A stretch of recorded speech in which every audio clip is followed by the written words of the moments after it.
오늘 본문에 나오는 씨 뿌리는 자의 비유는 하나님의 말씀이 사람들의 마음에 어떻게 받아들여지는지를 보여주고 있습니다. 씨앗을 생각하면 참 신기한 부분들이 있어요. 같은 씨앗을 뿌렸는데 어떤 경우에는 결실을 맺는데 어떤 경우에는 또 결실을 못 맺습니다. 그냥 사라지고 마는 거죠. 왜 이런 차이가 생길까요? 씨앗이 달라서 생기는 문제는 아니에요. 똑같은 씨앗을 뿌리니까는요. 씨앗은 그러니까 똑같습니다. 다른 것은 씨앗을 받아들이는 밭입니다. 씨앗이 같아도 밭에 따라서 결실이 달라진다 하는 거죠. 근데 이런 모습이 농사를 짓는 분들에게는 그렇지라고 여기실 거예요. 근데 이게 농사에만 해당하는 얘기가 아니라 하나님의 말씀의 씨앗을 맺는 결실도 마찬가지다라고 하는 사실입니다. 말씀의 씨앗이 사람의 마음에 뿌려질 때에도 똑같은 일이 일어나는 거예요. 예수님께서 말씀을 전하시는데 이런 일들이 일어났던 거죠. 예수님의 말씀을 많은 사람들이 듣습니다. 근데 같은 말씀을 듣는데 한편에 있는 사람들은 말씀을 듣고 그 말씀에 감동하거나 감격하거나 그 말씀 가운데 살고자 무던히도 애쓰는 사람이 있는가 하면 다른 편에 있는 사람들은 똑같은 말씀이 전해졌는데 전혀 다른 모습으로 나타나고 오히려 예수님을 싫어하기도 하고 예수님을 배척하기도 하는 양상이 나타나고 있는 겁니다. 도대체 뭐가 이렇게 다른 거냐? 말씀의 내용이 다르거나 그런 것이 아니라 말씀을 받아들이는 사람의 마음이 달라서 그렇다라고 하는 거죠. 우리가 하나님의 말씀을 듣는 이런 사람들을 마음의 밭으로 비유를 합니다. 어떤 사람에게는 말씀이 큰 은혜가 되어져서 삶을 바꾸는 능력이 되는데 어떤 사람에게는 그 말씀이 아무런 영향도 미치지 못하고 그냥 지나가 버리고 말게 되는 것이에요. 예수님은 이런 모습을 매우 안타까워 하셨어요. 말씀은 능력이 있는데 이 능력은 그 말씀을 들을 때의 능력이 발휘됩니다. 예수님은 씨 뿌리는 자의 비유를 통해서 말씀을 듣는 자의 그 마음이 어떠해야 하느냐 하는 것을 알려주고 있는 것입니다. 예수님의 말씀이 사람들 마음에 떨어질 때 나타나는 반응을 네 가지 밭으로 이제 우리가 본문에 보았듯이 설명하고 있습니다. 첫째가 길가에 떨어진 씨앗이에요. 이들은 말씀을 받기는 합니다. 근데 그 말씀이 마음 깊은 곳까지 전해지지는 않습니다.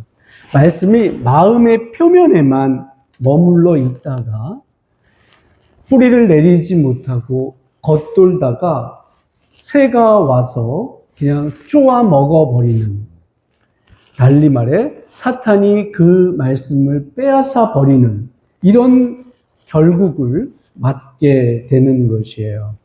말씀은 마음속에서 자리를 잡지를 못합니다. 이건 말씀에 대한 감각이 무뎌진 상태를 보여주고 있는 것이에요.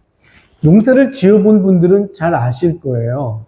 길가에 농사를 짓는다라고 하는 건 그건 말도 안 된다라고 하는 거지요. 그 땅은 갈아엎어진 땅이 아니기 때문에 길가에 씨앗이 떨어진들 그 길가에 떨어진 씨앗이 그 땅을 속 깊이 뿌리 내리기란 거의 불가능에 가까운 것입니다. 흙이 너무 단단해서 씨앗이 그 땅 속 깊이 들어갈 틈이 없는 거지요. 땅이 씨앗을 품지를 못하는 겁니다. 결국 씨앗은 흙 속으로 들어가지 못한 채 그냥 겉에 남아 있다가 지나가던 새가 먹어버리는 그런 일로 끝나는 거죠. 마찬가지로 길가에 뿌려진 사람들의 마음의 밭도 이와 같다라고 하는 게 예수님의 말씀인 거예요. 이들은 말씀은 듣습니다. 근데 말씀은 듣는데 아무런 감흥이 없어요. 뭐 좋은 말이기는 하네. 이렇게 그냥 스쳐 지나가거나 한 귀로 듣고 한 귀로 흘려버리는 이런 증상을 가리킬 때 말한다라고 할 수 있을 겁니다. 그리고 더 나아가서 세상에서 받은 수많은 상처와 아픔이 겹치면은 또 마음의 문을 더 닫아버리는 이런 증상이 또한 이쪽 부류에 해당하는 사람이다라고 말할 수 있습니다. 그래서 나는 누구도 믿지 않겠다라고 하는 생각으로 스스로를 가둬버리는 것이에요. 근데 문제는 사람만 가둬버리는 것이 아니라 하나님의 사랑이 그를 향하여 품으려고 하는데도 하나님의 사랑마저도 밀어내버리는 이런 모습으로 나타나는 겁니다. 그래서 길가와 같은 마음은 말씀이 내 삶의 영역 속으로 들어오는 것을 허용하지를 않아요. 내 생각의 틀이 너무 단단해서 말씀이 그 틀을 깨고 들어오지를 못하는 것이에요. 결국요, 말씀은 마음에 머물지 못하고 길을 맴돌다가 사라지고 마는 모습인 겁니다. 여러분, 그런데 하나님의 말씀이 우리를 변화시키는 데에도 과정과 단계가 있다는 것을 아십니까? 처음에는요, 하나님의 말씀을 듣기만 하고 그냥 흘려보내는 단계예요. 귀로는 듣습니다. 하지만 그 말씀을 그냥 기억하지 못하는 것이에요. 이런 단계가 그냥 흘려버리는 단계라면 그 다음 단계는 말씀이 생각으로 넘어가는 단계입니다. 말씀을 들으면 마음에 걸리고 자꾸 생각이 나는 것이에요. 내가 이렇게 살았구나 라고 하는 것이 그 말씀을 통하여 자꾸 비춰보게 되는 것이죠. 그리고 세 번째는 말씀이 가치관이 되는 단계입니다. 이때부터는 말씀이 단순한 생각이 아니라 삶을 판단하는 기준이 됩니다. 어떤 일을 할 때 성경은 뭐라고 말했지? 이 성경에 대해서 내가 살아가고 있나? 하는 것을 비춰보게 되고 조명하게 되는 단계다라고 할 수 있습니다. 그래서 말씀을 삶의 기준으로 생각하게 되는 것이에요. 그리고 마지막으로는요, 말씀이 습관이 되는 단계입니다. 이 단계에 이르면 말씀대로 사는 것이 특별한 일이 아닌 것이에요. 이제 자연스러운 말씀의 삶으로 이어지는 겁니다. 그래서 억지를 쓰지 않아도 말씀이 삶 속에서 나타나기 시작하는 것이에요. 그래서 말씀은 단순히 듣는 것으로 끝나지 않고요. 말씀이 생각이 되고 가치관이 되고 결국은 습관이 될 때 우리의 삶은 진짜 변화가 시작되는 것입니다. 여러분은 어떻습니까? 말씀을 들을 때 어떤 단계로 여러분은 들으십니까? 한 귀로 듣고 흘리십니까? 생각으로 머무십니까? 가치관이 되십니까? 아니면 말씀이 습관이 되십니까? 혹시 말씀 좋은 말이기는 한데 그거는 목사님 의견이지 내 생각하고는 달라요 라고 혹시 생각하고 듣지는 않으십니까? 아니면 참 그 말씀 현실과 많이 동떨어졌네, 그렇게 했다가는 굶어 죽기 딱 좋겠네 라고 듣지는 않으십니까? 여러분, 말씀을 들었는데도요, 변화가 일어나지 않는다면 그건 말씀의 씨앗의 문제가 있는 것이 아니에요. 문제는 말씀을 받아들이는 밭에 문제가 있어서다 라고 말하는 것이 예수님의 말씀인 것입니다. 같은 씨앗이 뿌려졌는데도 어떤 밭에는 열매가 맺히고 어떤 밭에는 열매가 맺히지 않는 이유가 바로 여기에 있는 것이에요. 둘째는 돌밭에 떨어진 씨앗입니다. 돌밭은요, 겉으로 보면 흙이 있는 것처럼 보입니다. 그래서 얼핏 보면 좋은 땅처럼 보여요. 근데 그 아래는 거대한 바위가 있습니다. 그래서 씨앗이 떨어지면 처음에는 금방 싹이 나요. 그러다가 뿌리를 깊이 내리지 못해서 자라다가 해가 쨍쨍 치면은 금세 말라버리는 거지요. 예수님은 그런 그들의 모습에 대하여 말씀하시길, 이들은 일시적으로 기쁨으로 그 말씀을 받는다라고 합니다. 하지만 이들이 오래 지속되지는 못한다. 그런 신앙이다라고 말씀하고 있어요. 그들이 말씀을 들을 때는 은혜를 받습니다. 그리고 마음이 뜨거워지기도 합니다. 근데요, 이들에게 환난이나 어려움이 찾아오면 그 신앙은 오래가지 못하는 것이에요. 이건 한마디로 감정 중심의 신앙이다 라고 말할 수 있을 겁니다. 돌밭에 떨어진 이런 말씀은 겉으로 볼 때는요, 은혜를 받은 것처럼 보여요. 하지만 뿌리를 내리지 못했기 때문에 오래 지속되지는 못하는 것이에요. 말씀이 겉에서만 머물러 있거든요. 그래서 시간이 지나면 그 신앙은 쉽게 흔들리고 넘어지고 마는 것이에요. 그 세 번째가 가시떨기 속에 떨어진 씨앗이에요. 이 땅은요, 흙도 있고 자양분도 충분합니다. 그래서 씨앗이 떨어지면 싹이 나고 어느 정도 자라기도 하는 것이에요. 겉으로 보기에는 잘 자라는 것처럼 보이기까지 합니다. 그런데 문제는 가시나무가 함께 자라고 있다라고 하는 거죠. 씨앗이 자라는 동안 가시도 함께 자랍니다. 결국은 가시가 이 씨앗의 성장을 가로막아버리는 거예요. 그래서 말씀의 씨앗은 열매를 맺지 못하게 됩니다. 예수님은 이 가시를 가리켜서 세상의 염려와 재물의 유혹, 그리고 여러 가지 욕심이다 라고 말씀하고 있어요. 이 사람들은 신앙생활을 하지 않는 사람이 아니에요. 실질적으로 신앙생활을 하는 사람입니다. 교회 봉사도 하고 예배도 참여하고 또 말씀도 읽는 사람이기까지도 해요. 겉으로 보기에는 신앙적으로 꽤 잘한 사람처럼 보이기까지 해요. 근데 세상의 염려가 이들에게 닥쳐오면 그 염려가 말씀이 먹어야 할 자양분을 염려가 뺏어가 버립니다. 그래서 그 말씀의 씨앗이 그 땅에서 제대로 자라지를 못하는 겁니다.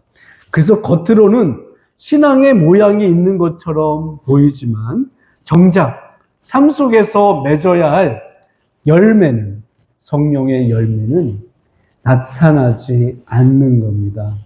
결국은 하나님보다 더 크게 자리 잡은 세상의 걱정, 이것이 영적 성장을 가로막고 있는 형국인 것이에요. 이제 마지막으로 좋은 땅에 떨어진 씨앗입니다.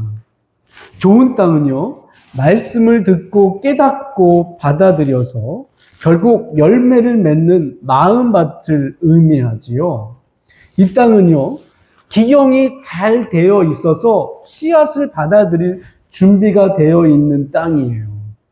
그래서 말씀을 듣고 말씀을 받아들일 때 30배, 60배, 100배의 결실을 맺습니다. 근데 여기서 우리가 한 가지 생각해야 될 것은 뭐냐면, 좋은 땅이라 그랬는데, 그러면 이 좋은 땅이 처음부터 좋은 땅이었을까요? 원래가 좋은 땅이었기 때문에 좋은 땅에서 열매를 맺는 거다라고 보여질까요? 아니면 원래는 이 땅도 돌밭이었는데, 아니면 길가였는데, 가시떨기나무 속의 밭이었는데, 그 땅을 기경하고 그렇게 해서 좋은 땅이 되어져서 말씀의 열매를, 결실을 맺는 것일까요? 여러분 어떻게 생각하십니까? 사람들 속에는 그렇게 생각하는 사람들이 있어요. 내 마음의 밭은 지금 굳어버린 길가이고, 아니면은 돌밭이고, 아니면은 가시떨기나무 속의 밭과 같은 모습인데, 나도 하나님의 말씀이 전해졌을 때 그 말씀 가운데에서 30배, 60배, 100배의 결실을 맺는 그런 열매 맺는 삶을 살고 싶은데 내 마음의 밭이 지금 이렇습니다. 나도 옥토가 되고 싶어요. 근데 안 되는 걸 어쩌라고요? 라고 울분을, 안타까움을 갖고 있는 분이 있을지 모르겠어요. 여러분 중에 그런 마음이 혹여라도 있다면 그거는 충분히 가능한 이야기예요. 왜냐? 좋은 밭은 처음부터 좋은 밭이어서 좋은 밭이 된 것이 아니기 때문에 그렇습니다. 굳은 땅도요, 뒤집으면, 밭갈이하면 좋은 땅으로 바뀝니다. 돌이 있는 밭도 돌을 골라내면 좋은 땅이 될 수 있습니다. 가시가 가득한 밭도 가시를 뽑아내면 씨앗이 자랄 수 있는 땅이 될 수 있습니다. 우리 마음의 밭도 그런 것이에요. 하나님 말씀 앞에서 마음을 열고 말씀을 붙잡고 살아가려고 할 때 하나님께서 우리의 마음의 밭을 기경하세요.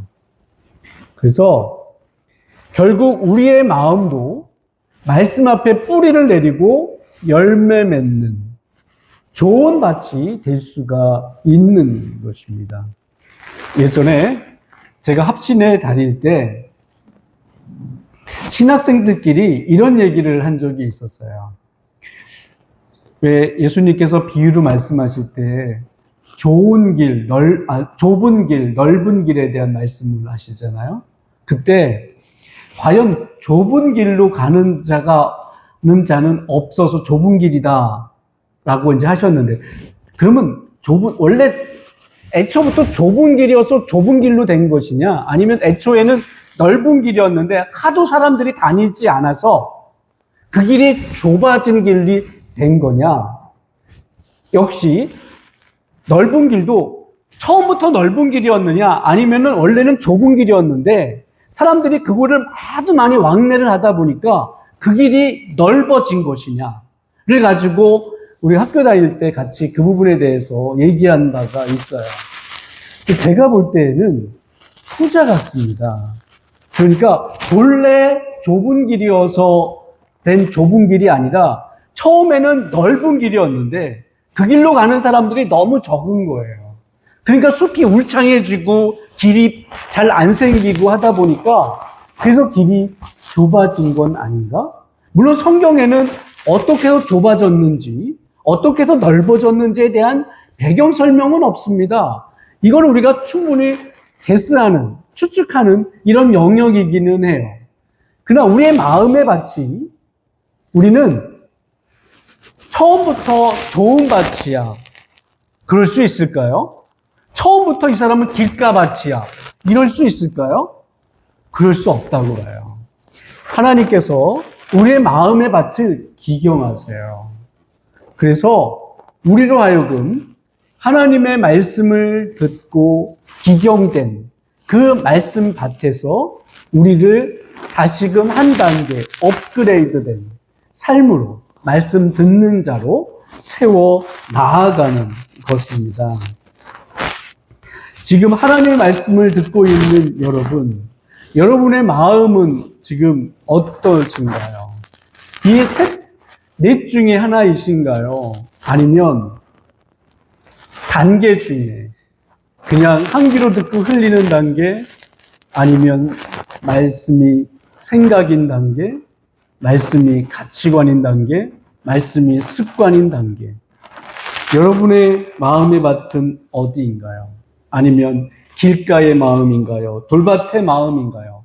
가시떨기 속의 마음인가요? 아니면 좋은 땅에 뿌려진 마음인가요? 사실 말씀만 듣는 것만으로도 저는 귀하다고는 생각합니다. 근데 어떤 마음의 자세인지는 알 수는 없어요. 말씀을 듣고 나서 열매로 맺어가는 거지요. 그래서 예수님은 그들의 열매로 그들을 알리라 라고 말씀하고 있는 것이에요. 신앙은 열매로 드러나게 되어 있거든요. 말씀을 듣는다는 것은 참 귀한 일이죠. 하지만요, 여러분, 말씀을 듣는 것이 전부가 되어져서는 안 돼요. 말씀을 듣는 것은 시작이어야 합니다. 내가 말씀을 들었으니 이제 내가 할 거 다 했어. 내가 이제 말씀 다들 안 나오잖아. 그래도 나라도 나왔으니 이게 어디야? 그런 분은 없겠죠. 말씀을 듣는 것은 시작이어야지. 이제 내가 할 것 다 했다 라고 한다면 성경에 말하는 신앙의 모습하고는 전혀 다른 얘기를 하고 있는 것이다 하는 것입니다. 성경은 이렇게 말씀합니다. 너희는 말씀을 행하는 자가 되고 듣기만 하여 자신을 속이는 자가 되지 말라 라고 말씀하고 있어요. 제가 목사로서